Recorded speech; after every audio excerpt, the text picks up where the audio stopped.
शाम को कोर्ट से लौटकर शादाब बाबू बिना हाथ पैर धोए दीवान पर अनमने से लेट गए। चाय की प्याली थमाकर ठंडी हथेली माथे पर रखकर बीवी ने हमदर्दी से पूछा, आज बहुत थक गए हो क्या?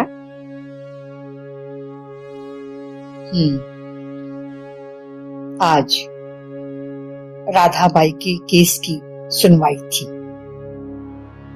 चेहरे पर तनाव और गहरी चिंता की लकीर उभर आई थी उनके चेहरे पर। बीवी समझ गई, आज न तो बाबू ठीक से खाना खा पाएंगे, न बच्चों को पढ़ा सकेंगे और न ही चैन की नींद सो सकेंगे। 4 महीने से क्रिमिनल कोर्ट में राधाबाई पर 302 का मर्डर केस चल रहा था। तब से उसकी हर पेशी पर शादाब बाबू बेहद अस्त व्यस्त और गहरी सोच में डूबे रहते। राधाबाई, तुमको गुनाह कबूल है? जज साहब ने पूछा था। जी साहब। 28 साल की गोरी चिट्टी तराशे गए चेहरे की छरहरे बदन वाली राधाबाई सिर पर पल्लू और मुंह पर हाथ रखकर आत्मविश्वास से जवाब देती। जवाब सुनकर पुलिस, वकील और कोर्ट का पूरा स्टाफ सन्न रह गया। मजिस्ट्रेट ने स्टेनो शादाब से कहा था, इस औरत को समझाओ यार, ये अपना बयान बदल दे। साहब, अजीब मिट्टी की बनी है ये औरत। मैंने लेडी इंस्पेक्टर के जरिए समझाने की कई बार कोशिश की, मगर ये स्टेटमेंट बदलने की बात तो दूर, इस विषय में बात करने से बिफर जाती है। कहती है गुनाह किया है तो सजा भुगतने से नहीं डरती हूं। मजिस्ट्रेट जानबूझकर तारीख पर तारीख देते रहे। राधाबाई, अपनी जमानत के लिए किसी की गारंटी दे सको तो जमानत पर रिहा हो सकती हो। शादाब बाबू ने सलाह दी थी। क्या करूंगी जमानत पर छूटकर साहब? मोहल्ले वाले मुझे जीने नहीं देंगे और मुकद्दम के परिवार वाले मुझे मारने की साजिशें रचेंगे। पुलिस कस्टडी में हूं, यहाँ कोई मेरे घावों को कुरेदने वाला नहीं है। जेल में 2 वक्त की रोटी गले से नीचे उतर रही है, बस। आंखों में ठोस ठहराव और आवाज की पुख्तगी राधाबाई के अपने प्रति लिए गए निर्णय को उचित ठहरा रही थी। जेल में मुजरिमों से मिलने के लिए घर वालों को अनेकों कानूनी औपचारिकताओं से गुजरना पड़ता, इसलिए वो पेशी के दिन कोर्ट में ही आ जाते। राधाबाई की निगाहें बार बार कोर्ट के दरवाजे तक जाकर ठहर जाती। 13 साल का बेटा लखू उदास कदमों से कोर्ट की सीढ़ियां चढ़ता। सूनी आंखें मां को ढूंढती, नजर मिलते ही दौड़कर मां से लिपटकर दहाड़ मारकर रो पड़ता। राधाबाई बेतहाशा हाथों से खींचकर बेटे को सीने से लगा लेती। पत्थर बनी, आंख बंद किए, ममत्व की बेबसी की आग में कतरा कतरा पिघलती रहती। पेशी के दिन जज से लेकर कोर्ट में मौजूद हर शख्स की आंखों की कोरें इस मर्माहत दृश्य को देखकर नम हो जाती। खुद शादाब बाबू ने लखू को पास बुलाकर पूछा था, मैंने जमानत के सारे पेपर्स तैयार करवा दिए हैं। अगर तुम किसी टैक्स देने वाले को जमानतदार बना सकते हो तो राधाबाई जमानत पर छूट जाएगी। सुनकर लखू तड़प कर रो पड़ा। साहब, हम रोज गरीब गड्ढा खोद कर पानी पीने वाले लोगों की जमानत कौन लेगा साहब? बस्ती के लोग तो मुझे फूटी आंख नहीं देख पा रहे हैं। ऐसे में कौन माँ की जमानत लेगा साहब? कौन लेगा? फूटती मूंछों की हल्की सी रेखा पर आंसू लुढ़क आए थे लखू के। देखकर राधाबाई आंचल में मुंह छिपाकर जारो कतार रो पड़ी। 1 साल तक केस की तारीखें पढ़ती रहीं। उस दिन राधाबाई की पेशी पर जज साहब ने सुनवाई के बाद शादाब बाबू से फिर कहा था, मैं नहीं चाहता अपनी कलम से इस औरत की सजा लिखूं, क्योंकि मैं जानता हूं सरकारी वकील इसकी फांसी की चाहे जितनी अपील करें, ये सजा की हकदार नहीं है, क्योंकि इसने जो कुछ भी किया है बिल्कुल सही किया है। पुलिस और गवाहों के बयानों का एक एक शब्द और खुद राधाबाई का इकबाले जुर्म, सब कुछ राधाबाई को सारी उम्र जेल की चक्की पिसवा सकता है। मगर इस औरत के सौम्य चेहरे, धीमी आवाज, संतुलित मर्यादित व्यवहार को देखकर कोई सोच भी नहीं सकता कि इस दुबली पतली कमजोर सी औरत के हाथ पहलवान मुकद्दम के खून से रंगे होंगे।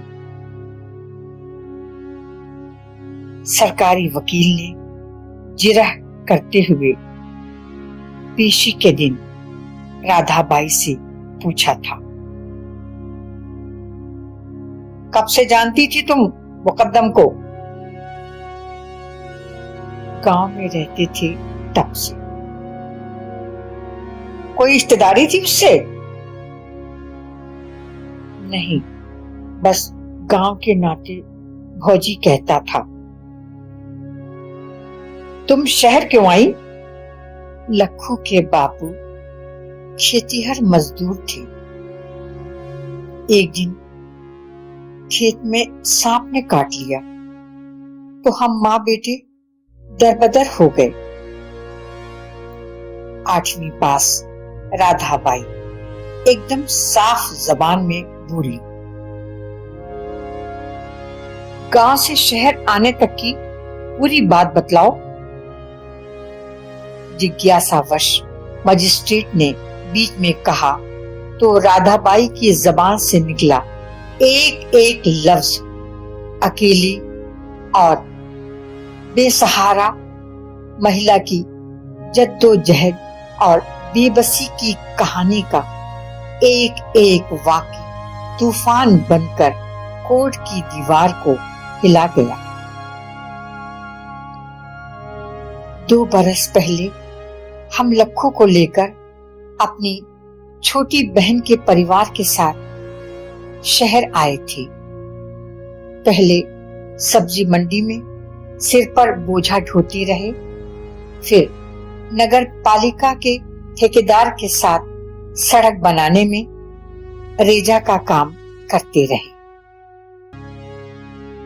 झोपड़पट्टी में एक खोली किराए से ले ली। लखू को स्कूल भर्ती करवा दिया और खुद मजदूरी करने लगे। 2 जून की रोटी और किराया निकल जाता।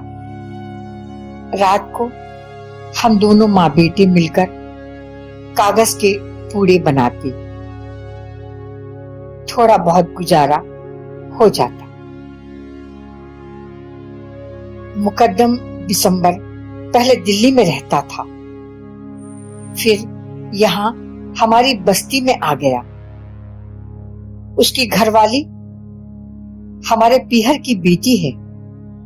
इसी नाते कभी वो हमारे घर आती, कभी हम उसकी कुशल क्षेम पूछने उसके पक्के मकान में जाते रहे।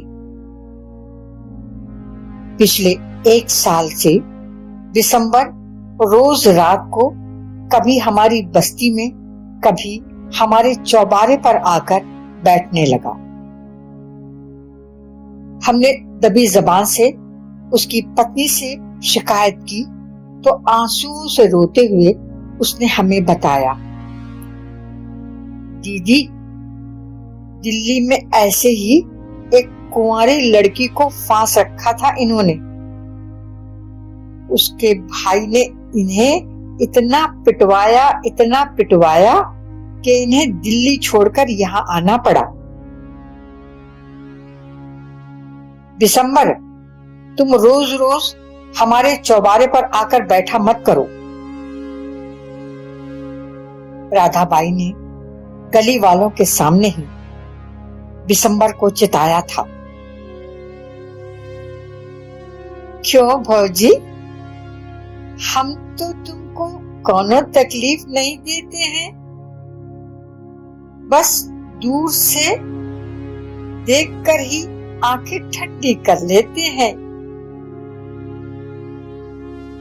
दिसंबर की विषाक्त मक्कारी भरी हंसी और कामुक दृष्टि ने राधाबाई को समूचा का समूचा ही निगल लिया। राधाबाई ने बस्ती के मुखिया से शिकायत कर दी तो दिसंबर कुछ न कर पाने की छटपटाहट में बौखलाकर बिफर गया। तो कड़ी की वजह से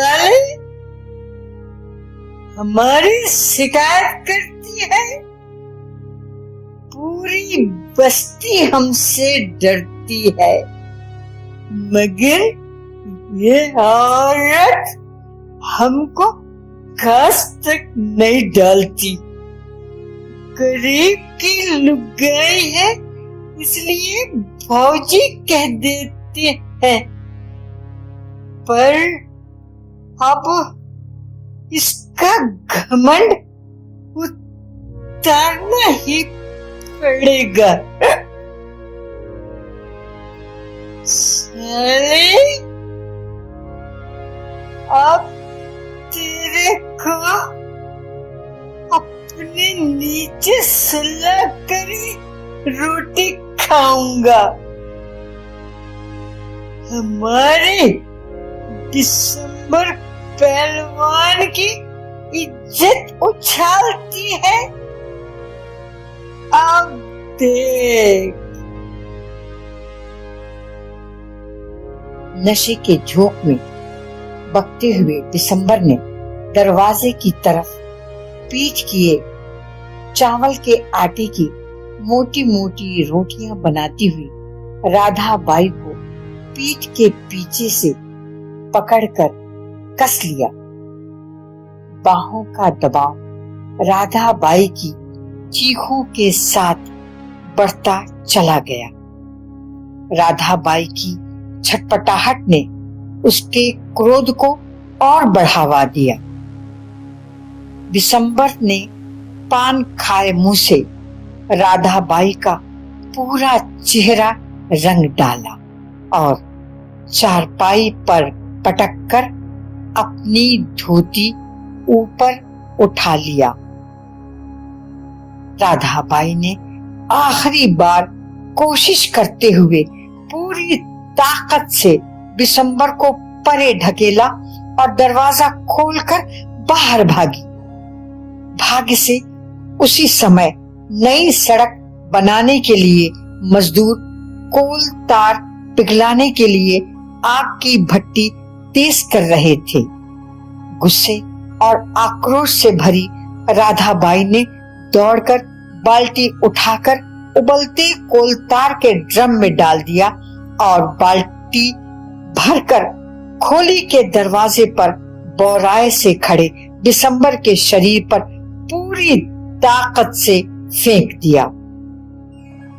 बिशंबर इस अप्रत्याशित प्रहार से लड़खड़ा गया, लेकिन उसके संभलने से पहले ही दरवाजे के ऊपर खोस कर रखी गई गुप्ती उठाकर राधा ने बिशंबर के पेट में घुसेड़ दी। फिर गुप्ती झटके से बाहर खींचकर दोबारा तब तक वार करती रही जब तक बिशंबर एकदम पस्त नहीं हो गया। शराबी बिशंबर का विरोध करने की ताकत नहीं थी। पूरा मोहल्ला तमाशा देखता रहा। राधाबाई का चेहरा और साड़ी बुरी तरह से खून से लथपथ हो गए थे। शहरी सभ्यता में एक औरत अपनी थोड़ी सी जरूरत के लिए चंद रुपयों में अपने अस्मत का सौदा करने से नहीं हिचकती। वहीं राधाबाई जैसी गरीबी के तलख थपेड़े सहकर इंसानों के बीहड़ में नितांत तन्हा रहकर भी बेटे की परवरिश को जीवन का एकमात्र उद्देश्य बनाकर जीने वाली मां ने समर्पण को पाप समझा। औरत की गरिमा, उसकी शील, उसकी तपस्या को भंग कर देने वाले दानों को क्या यूं ही छोड़ देती?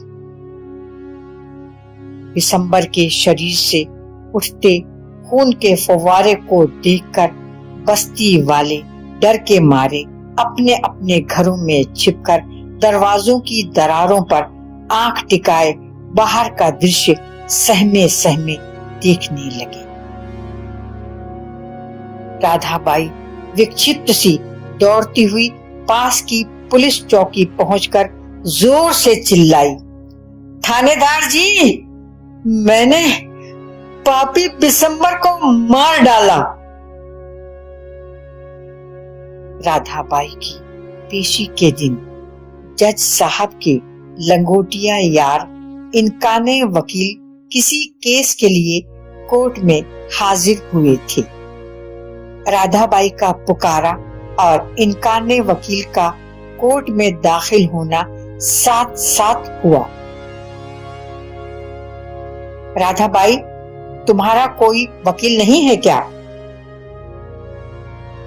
जी नहीं साहब, संक्षिप्त सा जवाब देकर राधाबाई ने निगाह नीची कर ली।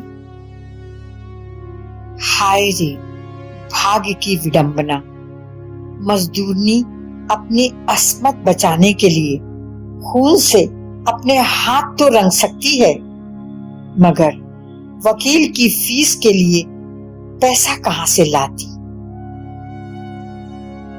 साहब, मैंने तो गुनाह कबूल कर लिया है, फिर मुझे वकील की क्या जरूरत है साहब, क्या जरूरत है? राधाबाई की आंखों की कातरता जज साहब को व्यथित कर गई। कुछ क्षणों के लिए उनके माथे पर बल पड़े और दूसरे ही पल इनकाने वकील को इशारे से बुलाकर कहा, चेंबर में मिलना। लंच के बाद चाय की चुस्की लेते हुए बोले, यार इस लेडी का केस देख ले, उसको जेल की सलाखों के पीछे देखकर और पुलिस कस्टडी में आते हुए देखकर मुझे बहुत तकलीफ होती है, लेकिन उसके पास फीस के पैसे नहीं हैं। छोड़ ना यार, तुमने कह दिया, बस तुम्हारा हुक्म सर आंखों पर। हंसते हुए बात बीच में काट कर बोले इनकाने वकील। एक एक पेशी के 5-5 हजार रुपए लेने वाले मशहूर और बेहद कामयाब वकील ने राधाबाई के केस को चुनौती माना। पूरे केस की स्टडी करके खुद चश्मदीद गवाह और सबूत इकट्ठे करने में लग गए। असहनीय पीड़ा से खींचकर हर पेशी में राधाबाई जज साहब के सामने रोते हुए पल्लू पसार कर कहती, साहब हमें फांसी दे दो, साहब हमें फांसी दे दो। रोज रोज के मरने से तो एक दिन की मौत भली है साहब, एक दिन की मौत भली है। जज साहब सुनते मगर चुप रहते। किन संस्कारों में पली बढ़ी है ये औरत। लोग गले तक गुनाहों के दलदल में फंसे होने के बावजूद सफेद लिबास पहनकर खुद को नेक और सच्चा व्यक्ति जाहिर करने की घिनौनी हरकत से बाज नहीं आते। और यहाँ ये गांव की सीधी सादी औरत अपना बयान तक बदलने को रत्ती भर तैयार नहीं है। केस पूरे साल भर चला। राधाबाई जेल में बेटे के बिछो और उसकी तकलीफों को याद करके पहरों पहर रोती रहती। जज साहब का तबादला दूसरे कोर्ट में हो गया। इनकाने वकील ने जेल में जाकर राधाबाई को समझाया, राधाबाई तुम्हारे हाथ से खून हो गया, तुम सजा भुगत लोगी, मगर वो 13 साल का मासूम बच्चा फुटपाथ पर पड़ा पेट की आग के लिए भीख मांग रहा है। भला उसे किस कसूर की सजा दे रही हो? आखिर दुनिया में तुम्हें तो उसे लेकर आई थी ना। राधाबाई तुम्हारी गरीबी की मजबूरियों के पिंजरे में तुम अपने बेटे को क्यों कैद करके उसकी जिंदगी को अजाब बना रही हो? क्यों नहीं उसको इज्जत से जीने देती? राधाबाई की ज्वाला भरी आंखों में नमी छलछला गई। याद आ गया पिछली पेशी में लखू जब कोर्ट में मिलने आया था तो उसका हुलिया और भूख से उतरा चेहरा देखकर राधाबाई लखू को सीने से लगाकर तड़पकर जोर से रोई थी। माँ यहां से चलना, माँ यहां से चलना माँ। खोली वालों ने खोली से बाहर कर दिया है मुझको।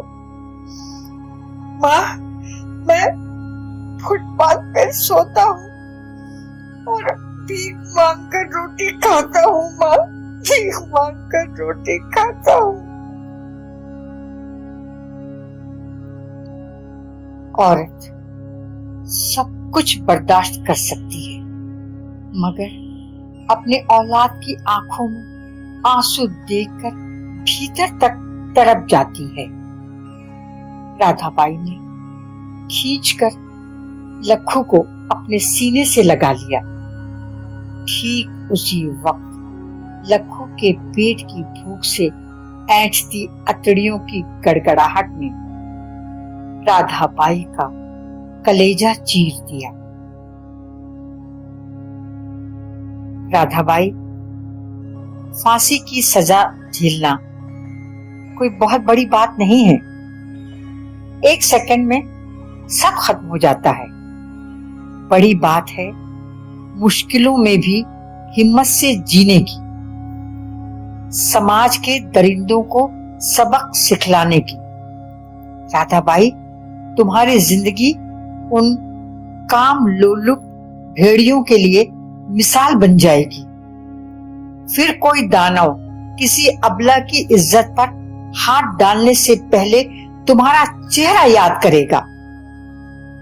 राधाबाई, तुम अपने जिगर के टुकड़े को भूख, गरीबी और जिल्लत की आग में जलने के लिए मां होकर कैसे तन्हा छोड़ सकती हो? राधाबाई, मैं फिर कहता हूं, बयान बदल डालो। राधाबाई, बयान बदल डालो। राधाबाई भाव विवल होकर डबडबाई आंखों से वकील साहब को तब तक देखती रही जब तक उनका काला कोट धब्बे में नहीं बदल गया।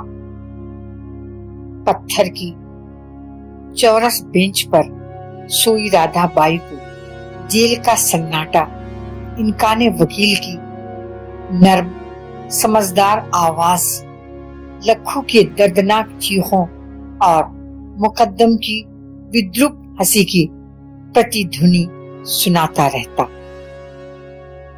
सच और झूठ की सूत भर की दूरी या तो मेरे बेटे को हमेशा के लिए नेस्त नाबूद कर देगी, या जिंदगी को मिसाल बना देगी, या एक नई शुरुआत का मौका देगी। अंतर्द्वंद ने राधाबाई को एकदम निढाल कर दिया था। बीमार पड़ गई। अस्पताल की चार दीवारी में लखू और सिर्फ लखू की पदचाप, उसकी आवाज, उसका करुण रुदन, उसकी पागल हंसी की आवाज सुनाई देती। राधाबाई पत्थर सी हो गई। अस्पताल से लौटने के बाद बमुश्किल कुछ ही पेशियों में अपनी आबरू और आत्मरक्षा के लिए अचानक किए गए अपराध को गवाहों के अभाव में सही साबित नहीं कर पाए सरकारी वकील और राधाबाई रिहा हो गई। जेल के सामने महिला समाज की भीड़ और लेडी पुलिस की कतारों ने हाथ हिलाकर विदाई दी। राधाबाई ने झुककर इनकाने वकील के पैर छू लिए। लखू को सीने से लगाए जेल के मुख्य दरवाजे से बाहर आई ही थी कि इनकाने वकील का मोबाइल बज उठा। जज साहब की आवाज उभरी, थैंक यू यार, थैंक यू वेरी मच। उस दिन शादाब बाबू ने मस्जिद में जाकर शुक्राने की नमाजें अदा की और लखू ने मंदिर में जाकर प्रसाद चढ़ाया और राधाबाई ने एक बार फिर नए तरीके से जीवन की शुरुआत करने का फैसला लिया।